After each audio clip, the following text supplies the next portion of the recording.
that we can be candid and honest with one another tonight. And we have guests here also. This is no secret what we're going to be discussing tonight.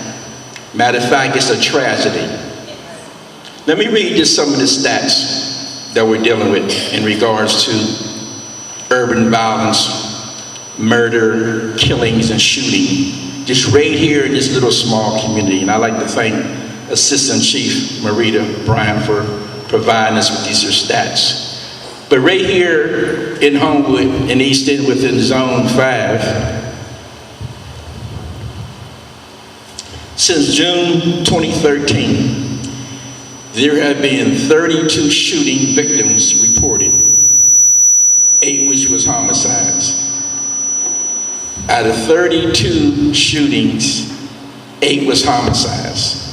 7 were between the ages of 10 and 20. 14 were between the ages of 21 and 30. 12 were over 30.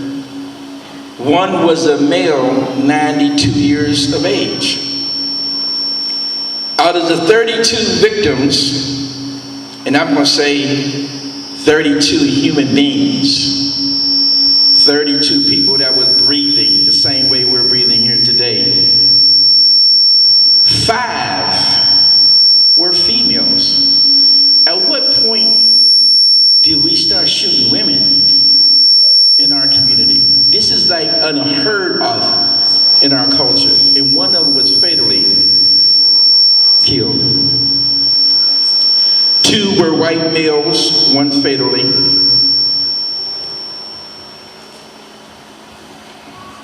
And the rest were black males. Many victims, the folks in the community was either uncooperative and or did not see the shooter. Now, it took me a long time to get to where I'm at today, but we cannot continue to let folks run around our community shooting people and killing people. How can we call ourselves from the human family if we continue to not stand up, speak up, and say something? We got to start saying something. And we understand why we don't say nothing, because it's our children, it's our nephews. That's why we don't say something. It ain't about not snitching. It's about these are the kids that's in your house that you found the Glock up under the pillow and didn't say nothing. These are the kids in your house that gave you $500 and $1,000 when you know you don't have no job. These are the kids in your house that you finding drugs and paraphernalia in his room and you're not saying nothing. Don't say nothing when you got to go and identify his body either.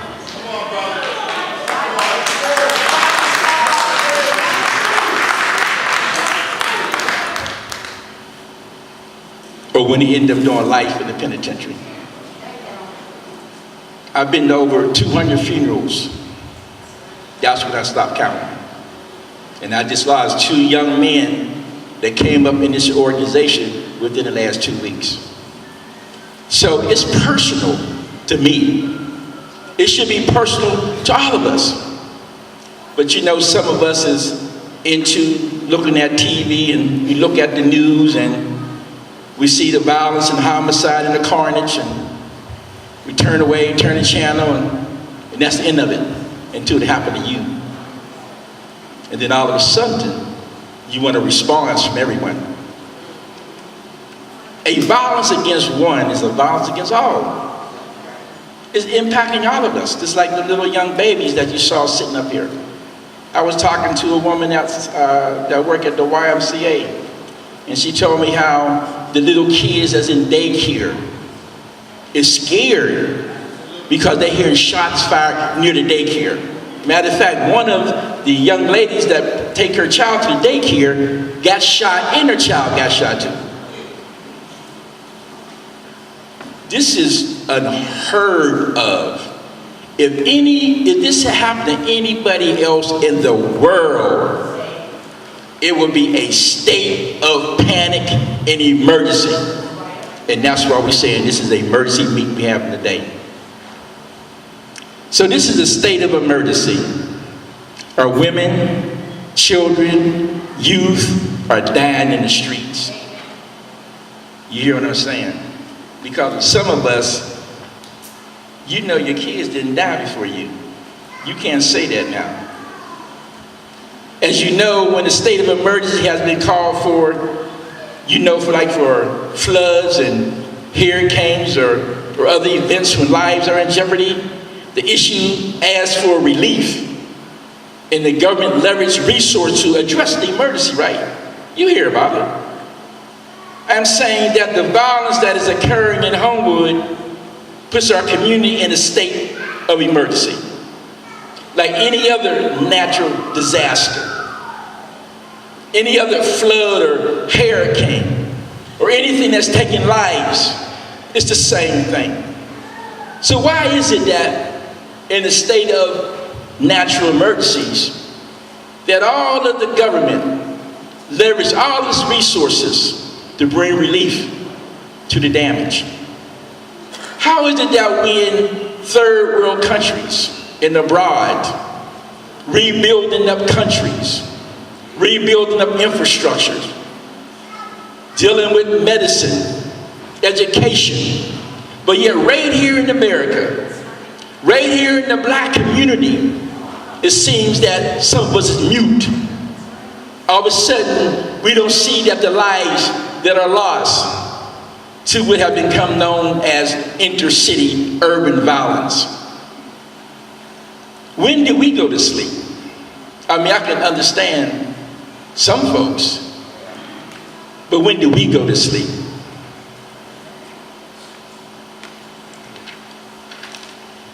So the analysis, and I have to go through this first because I want to set a tone for the meeting tonight. This is called the tone piece. I'm doing analysis, and then we're going to open this up, because by no means are we saying that we ain't putting in the hard work. I see a lot of people in here, and I know y'all putting in the hard work, but we don't have enough resources. The problem is too great. At what point does somebody come in and say, okay, we're going to bring some relief to y'all guys? So hopefully coming out of this here meeting, the first thing we're going to learn how to do is go back to something that was called self-determination. To be able to leverage our natural resources that we have. Y'all remember that back in the day? They had the rent parties and the painting parties, and you know, we was all over each other's house when it was time to eat because the food ran out, and we stayed with one another, and we didn't even know we wasn't brothers and sisters and cousins. When Mrs. Thomas lives next door, she was your teacher, she came over your house, and she was able to discipline you also. And Mr. Johnson down the street, who was the policeman, he wouldn't crack you in your head because he had to come back to the community. So he went to your house and he talked to you what was going on in the street. Where have the Mrs. Joneses and the Mr. Thomases went to in our community? When did our community become neighborhoods and not communities? Where was that all at loss in this psychic and emotional trauma and injury that we find ourselves in today? And we serving up our children. That's the first commitment in all of our lives, community and family, is to ensure the safety of our children, the future of our children. At what point was that lost in our sojourn here in America? Violence in our East End neighborhoods is at an all-time high. This violence that is plaguing our communities reflect a much more deep-seated, neglected, underlying issues such as concentrated poverty, drugs, the crisis in families and schools, the high incarceration rate of black men and women, joblessness, inequality, access to guns, disparities, and a whole host of a whole bunch of other structural impediments. Y'all know what they are. At what point did y'all shut up and quit confronting us here? At what point did you get bought off? At what point did you capitulate? At what point did you collaborate? When you saw that your own interest wasn't first. I'm saying that you can't talk about intercity urban violence in isolation from the violence that we all been subjected to. Racism, discrimination, disparities. When you want to deal with violence, we have to deal with those things also. The structural violence that you can't see. And this is what we're going to talk about today. Because we can't lock all these boys up. Because the very conditions that incubating the kids that we see going to incubate his brother, going to incubate his cousin, going to incubate your daughters and your grandchildren's children. It's the same condition. If you want to change the condition, I always use the analogy, I like fish. And I used to look at my fish tank. And at some point within the month, my fish get real aggressive towards one. I didn't understand that. So I asked a fish expert, I don't know what the real name is, a fish expert. And he told me the reason why your fish act that way is because of the pH level. That means that, you know, the dirt and everything else that's in the food, the deterioration of food in your tank. And it causes a chemical reaction in the fish. So I like to use that analogy about our community. The pH level. That means if you want a different type of behavior in the community, then you got to change the condition. And for many of us, people of faith, we understand, because there's a saying that we always say, that Allah, God, will not change the conditions of a people until they first change the conditions of their heart. This is heart surgery we're going to be talking about here today, folks. There's no time to be talking about nobody else. There's no time to talk about what somebody did to you. And one of the things we used to do back in the day with the Gang Boys, when we try to talk about peace and negotiation, those type of things, we said, as long as there wasn't no bodies dropped, we still can talk. Ain't nobody dropped no bodies in here. Despite what you think another person did, whatever relationship, personality differences, religious differences, ideological differences that we have with one another, the jig is up. It's up. There's certain things we got to get past now because there's a greater problem that exists within our community. So like I said, this is a heart surgery and a brain surgery we got to go through today. Our homes are on fire, our communities are hemorrhaging, our children are dying and the blood is running in the streets daily. We are walking on the blood of our children and the ones we love. Every single day, you're walking on the blood of these young people. I'm here to sound the alarm. This is a call for immediate action. We are calling on political leadership, community leaders to begin the process of focusing on the bloodbath that is occurring daily in Homewood in the East End. Let's be clear of this. The point is, the tear in our community got to stop. That's the final line. There's no other point. That is the point. It's real simple. It got to stop.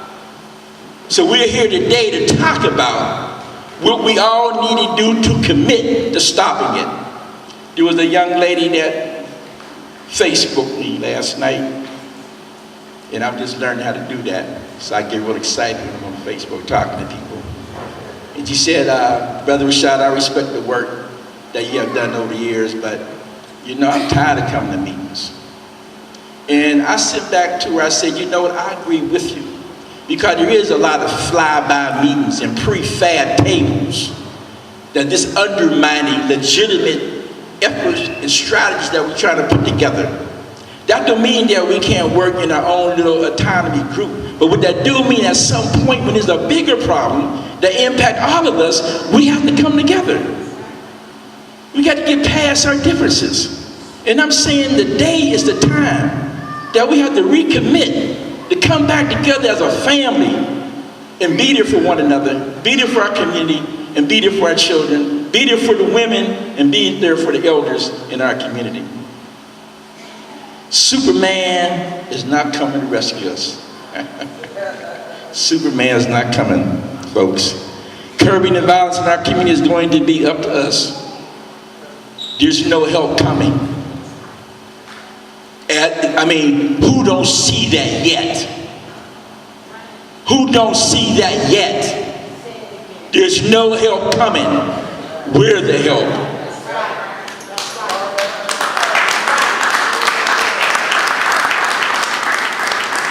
The time is now to develop a broad-based, grassroots solution to make our community safe again. We have to look at safe neighborhoods and safe communities.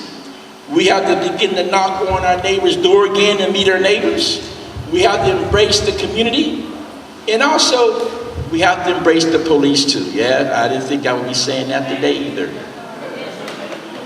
Sister Marita over there is from this community. From this community, we know her. And there's some folks that are part of law enforcement that support the work that we're doing. But I just want to go on record today say that a lot of them are subjected to the same type of conditions that we're subjected to. So we're not trying to talk about them against us. The table going to be broad enough and big enough for everybody's view. Everybody that want to work at this initiative that we're talking about is welcome to come to the table. And that's why I'm saying that this is a heart game. This is a surgery game. Because we have to be able to look at one's humanity. We got to get past, the differences that we think we got, the perceptions that we think that we have with one another. Because when it really comes down to it, in another 75, 80 years, we're all going to be dust. So what was the purpose, man? So we have to begin to look at, what is your purpose being here today? What are your gift baskets? What is your talent? What legacy are you going to leave behind? What are some of the investments that you're going to give to your community, to your children? This is what the day is going to be about, brothers and sisters. I'm going to finish up by talking about a couple recommendations that I'm going to give you. When you look at Homewood, Homewood seems to be a resource-poor community, but it's not. Here in Homewood, have a lot of things that a lot of other communities don't have. It have a bank. It have a community college. It have a YW, a YMCA, a Carnegie Library, and they got multiple nonprofits that generate multi-millions of dollars. And you got primary health care. But you know what the problem is?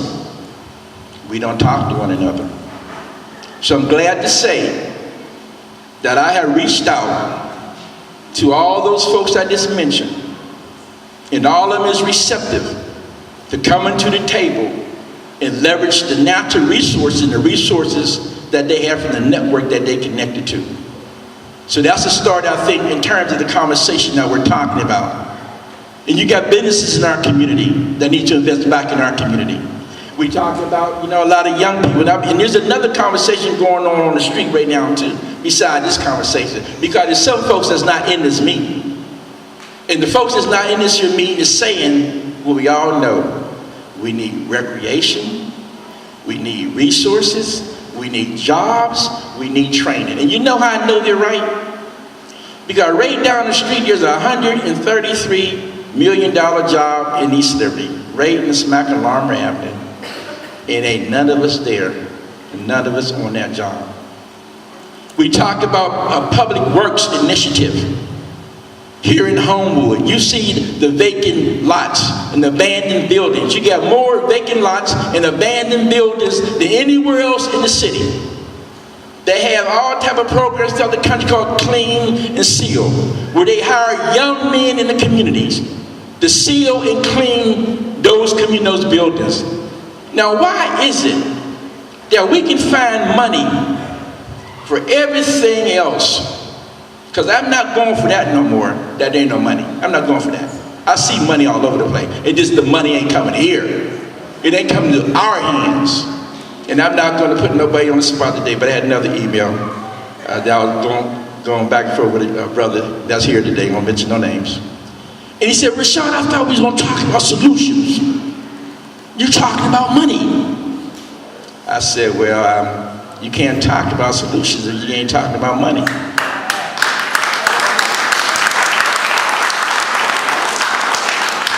Don't have nobody tell you that we're going to clean up this here neighborhood and do what we have to do if there ain't no money involved in it. So that's why we're going, all them invited guests that you saw there, and I'm glad that Representative Gainey and Paul from Congressman Doyle's office is here, that we're going to be calling them to sit down to the table because sometimes they all don't get along. And we're going to say, look, fellas, we supported you. All them people that's on that list, we supported. Councilman Peduto, Executive Fitzgerald, we supported Congressman Doyle. We supported Ed Gainey. We supported Councilman Burgess. We supported them. You know why I know we supported them? Because I saw y'all at the polls. Don't have nobody talk about we don't vote. We be voting too much sometime, I think. I want to start getting some dividends from our vote. So don't say we don't vote, we vote. So all the folks that talk about to get out the vote, let's get out the money now. I'm tired of the throwaway political phones. You got people house phones and telephones and mobile phones and car phones and every other phone before the election. And soon the election's over with, the number go mute dead. A throwaway phone. You don't have that phone no more. I'm saying everybody gonna get criticized. Everybody gonna get criticized in this process. Are you doing what you're supposed to do? Are you doing what you're supposed to do today? We got to call people on, just like O'Connor, Commander O'Connor, where he at? Too bad he didn't make it. You read in the court, Commander O'Connor said that there's some problems in the police force today that we need to address. And I'm going to go on record and say it. And the gentleman that's here today that was interviewed and said, you sure you want to say that? He said, yeah, I want to say it. Next thing we know, there was another response to the article of Commander O'Connor. And then the paper says that someone slipped, an article of the courier up on his door. And it just said, I thought you had our back. Guess what? We have your back if you're just. We have your back if you're doing the right thing. We're not going to have your back. I'm talking about us too, brothers and sisters. We're not going to have your back if you're shooting. We're not going to have your back if you're out and you're drugging. We're not going to have your back if you're tearing down the community. And it's going to be on both sides, political, social, in the community also. We got to take a stance on both sides. We're not going to have your back unless you have the community back.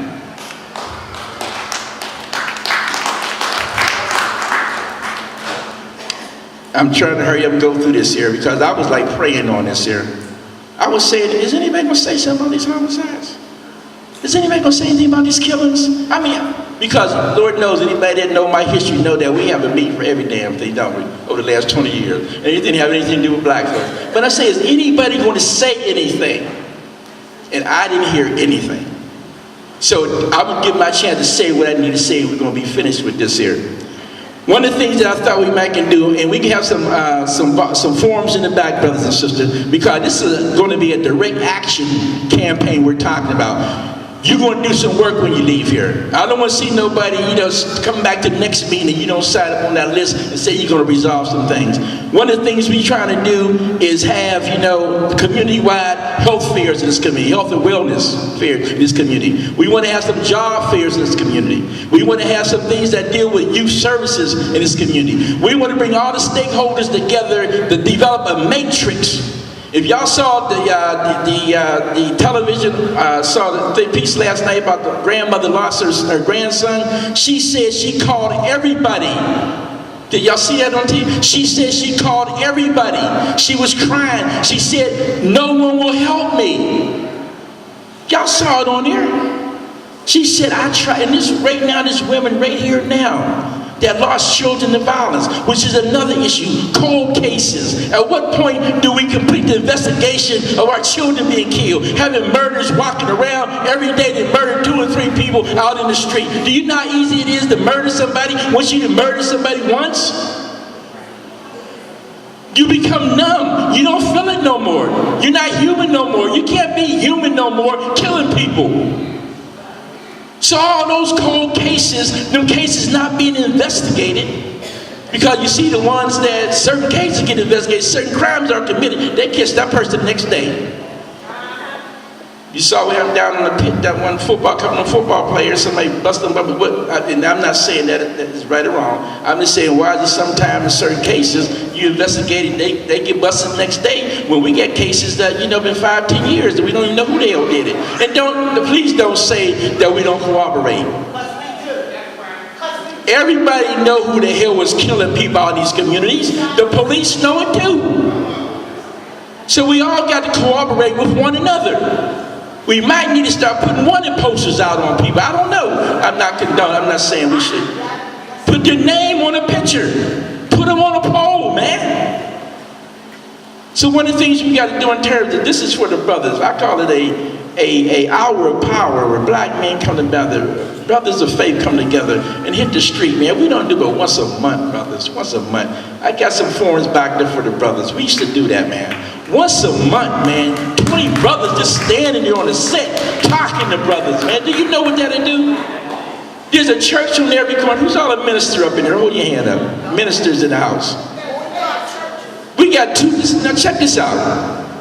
And check this out. All the churches that we have in every corner, we got 2 ministers in here.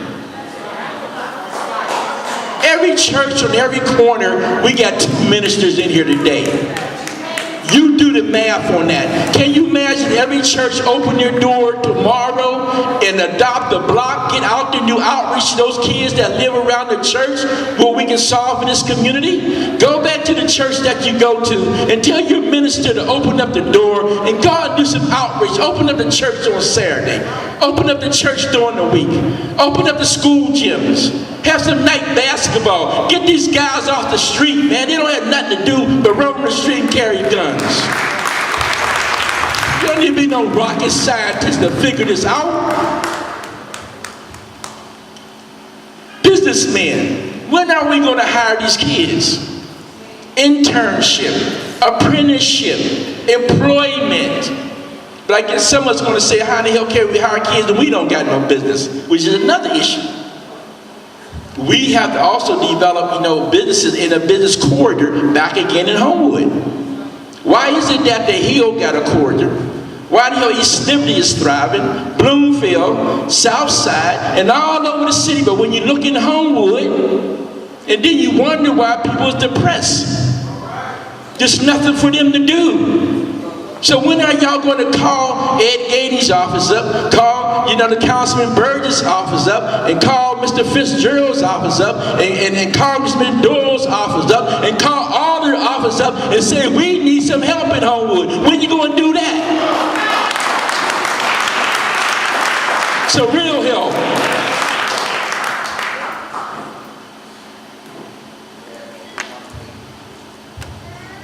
So I'm going to stop right there because we all know kind of what's going on in our community.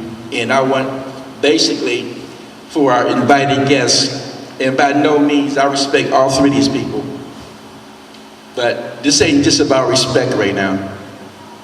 This is about that all 3 of these people represent government, an entity. And I just told y'all this is a state of emergency meeting. I'm saying like any other catastrophe where lives are lost, we have to reach out and ask for help. We are asking our government for help. We're asking the foundation communities for help. We're asking the city and the county for help. We're asking the corporate community for help. But most of all, we're asking ourselves to begin to help ourselves. Thank you.